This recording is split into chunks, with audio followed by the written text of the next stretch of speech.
Mari kita berdoa. Damai sejahtera Allah yang melampaui segala akal, itulah yang memelihara hati dan pikiranmu dalam Kristus Yesus. Amin. Firman Tuhan yang akan kita dengarkan sebagai dasar khotbah pada ibadah kita hari ini yang diberi nama Minggu ketiga setelah Trinitatis, diambil dari Kolose pasal 3, dimulai dari ayat 18 sampai dengan ayat 21. Kita ikuti di dalam hati kita masing-masing. Demikian firman Tuhan.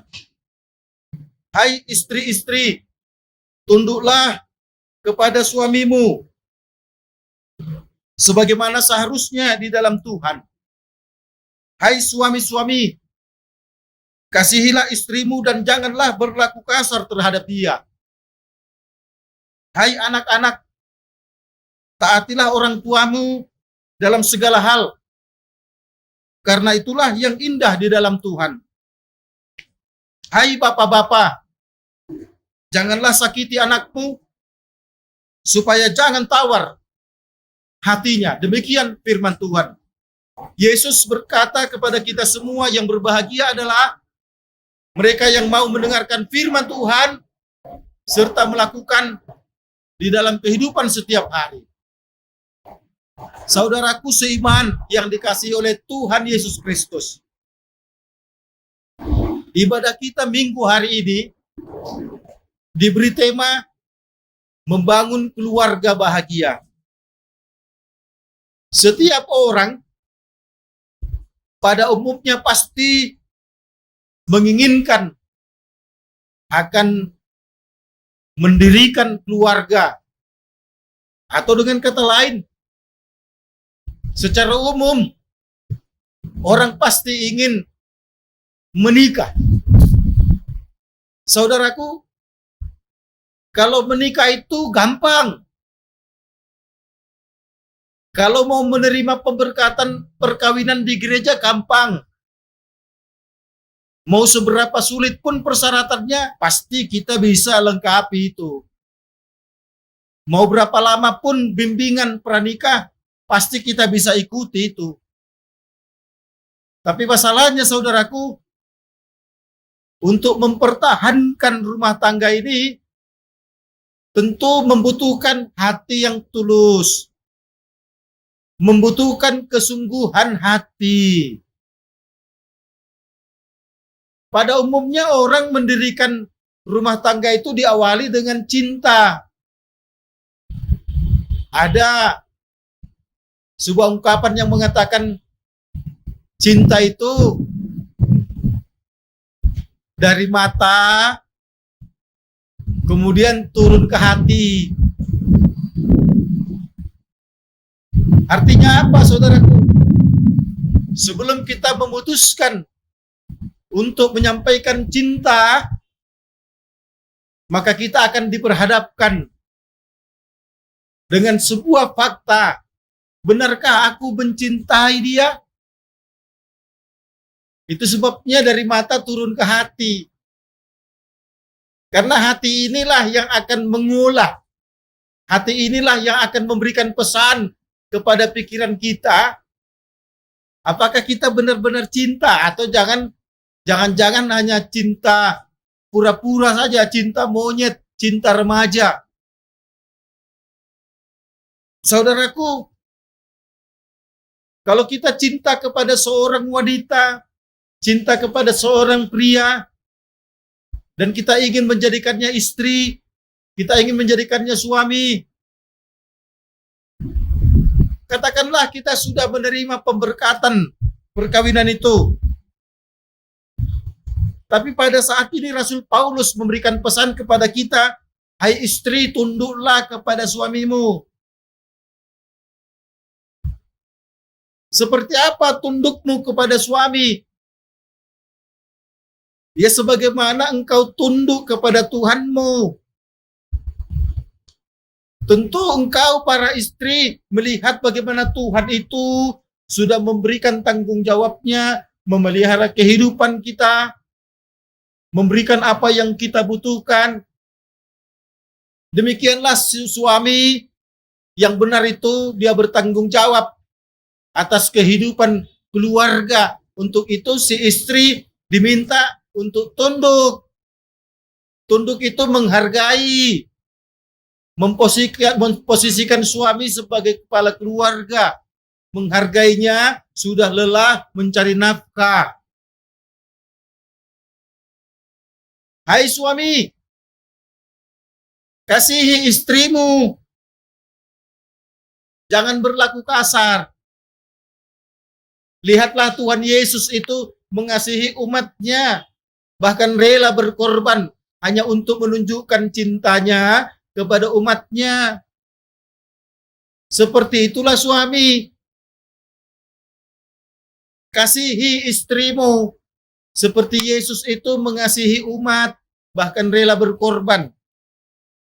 Sebagai suami yang benar, harus mau berkorban untuk menghidupi keluarga, untuk mengasihi keluarga. Jangan berlaku kasar terhadap istri. Karena istri itu kita nikahi bukan untuk kita kasari, tetapi untuk kita kasihi. Hai anak-anak, taati orang tuamu dalam segala hal. Tidak ada alasan dengan mengatakan orang tuaku nakal, orang tuaku pemabuk, orang tuaku suka pulang subuh. Memang benar itu perilaku tidak benar seperti itu. Tetapi anak-anak tetap harus menghormati orang tua. Taati ini dalam arti kita harus tetap memposisikan dia sebagai orang tua, kita harus menghormatinya, kita harus menghargainya. Seperti pada hukum kelima itu, hormatilah ayah dan ibumu agar lanjut umurmu. Hai bapak-bapak, jangan sakiti hati anakmu. Kalaupun dikatakan bapak-bapak, engkau pun mama-mama, sama saja. Bapak-bapak ini mewakili ungkapan orang tua, ayah dan ibu. Jangan sakiti hati anak-anak. Kalau kita sudah tahu anak kita itu kurang pintar, tidak usah disebut-sebut hai bodoh. Kalau anak kita itu kurang dalam pendengaran, tidak usah disebut-sebut hai tuli. Tidak usah. Karena itu apa? Itu sama saja kita memancing kemarahan. Berarti kalau dikatakan membangun keluarga yang bahagia, berarti kita harus saling mengasihi satu dengan yang lain. Si istri dengan suami, suami dengan istri, anak dengan bapak, anak dengan ibu, ibu dengan anak, bapak dengan anak.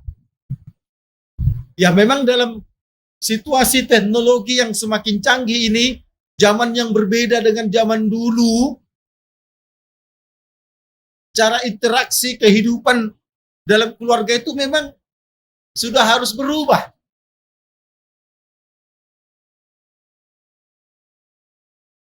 Seorang ibu, seorang ayah terhadap anaknya sudah bisa mereka akrab bahkan seperti kakak adik atau abang adik.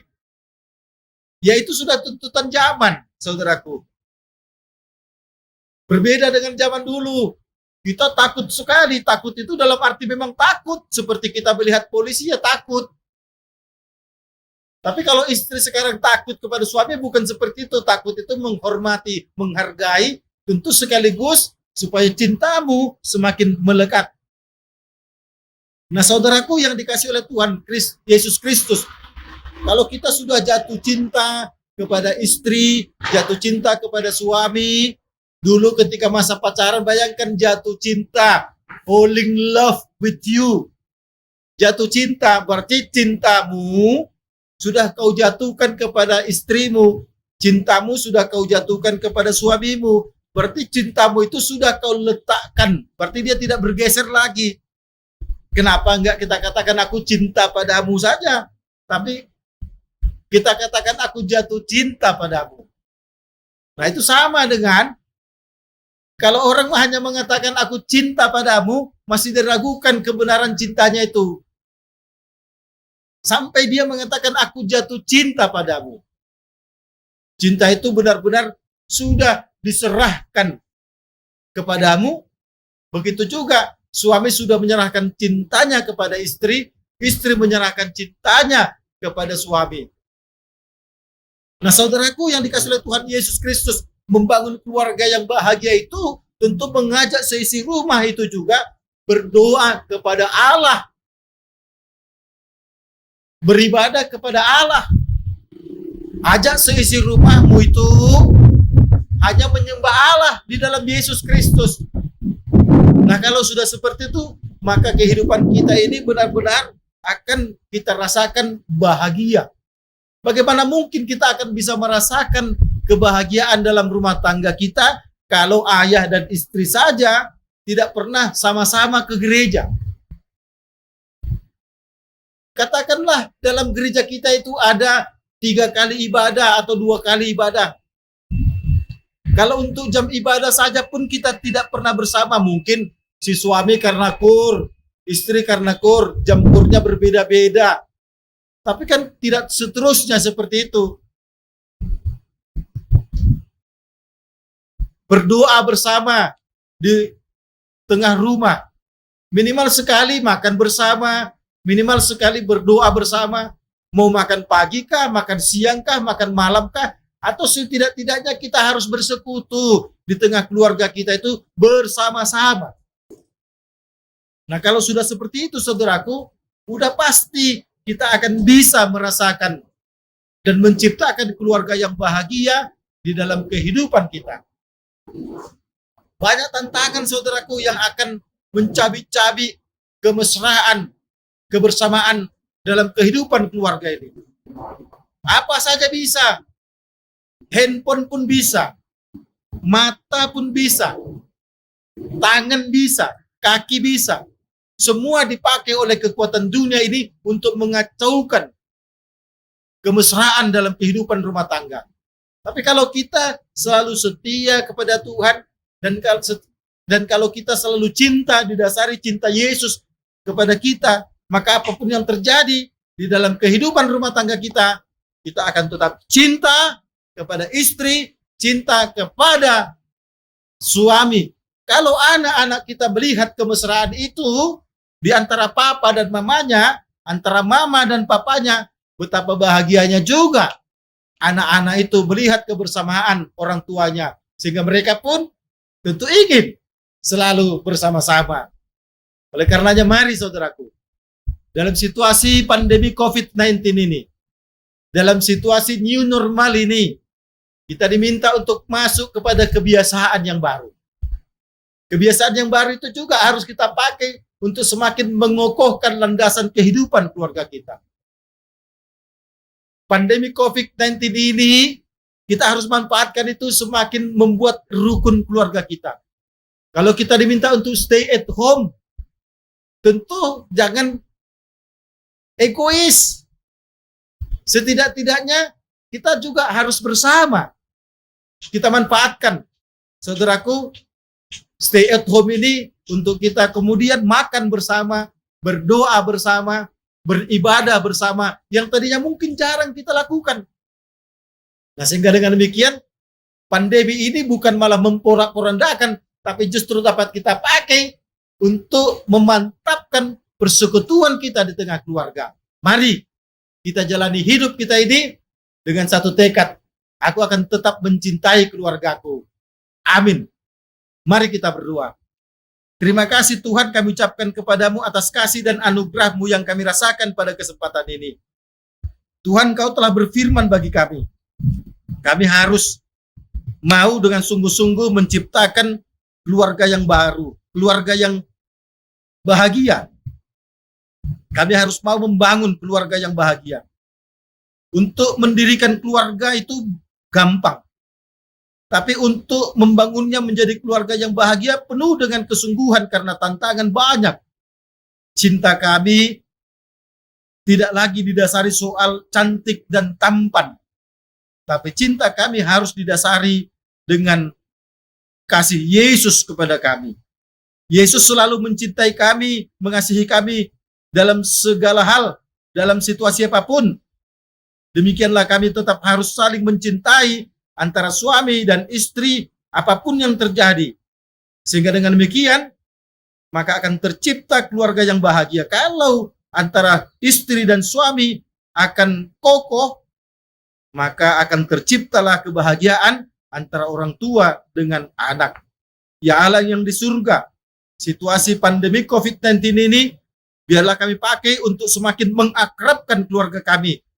Berdoa bersama di rumah, beribadah bersama di rumah, dan juga Tuhan bermain-main dengan keluarga, bergurau dengan keluarga, menikmati suasana yang indah di tengah keluarga. Sehingga dengan demikian Tuhan, keakraban itu akan semakin tercipta. Kami serahkan Tuhan, hidup kami sepenuhnya hanya ke dalam tangan pengasihan-Mu. Tolong Tuhan agar pandemi COVID-19 ini dapat segera berlalu. Tapi kapanpun dia Tuhan akan berlalu, kami akan tetap setia kepada-Mu. Dalam Yesus kami berdoa. Amin.